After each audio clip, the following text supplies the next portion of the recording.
these guacamole circular chips, and then I've got these 3 cheese ones as well.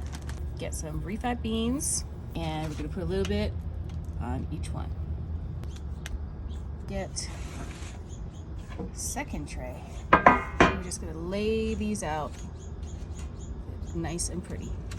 Once that's done, I take a 2-cup bag of this Mexican like Fiesta blend.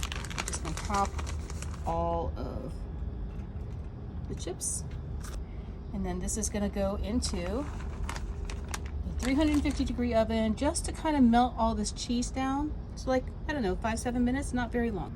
I'm gonna take each one of these chips, just fold them in half because you're making these little mini tacos. I like using the different color tortilla chips because it looks a little bit more festive on the plate. We start dressing up our nachos. I'm gonna start with some nacho cheese sauce, these are fire roasted tomatoes, some green onions, sliced olives, some sour cream, these pickled jalapenos, thick and chunky salsa, little chopped fresh cilantro. And look at that, doesn't that look amazing? Look at that little sandwich, nacho sandwiches. That's so good.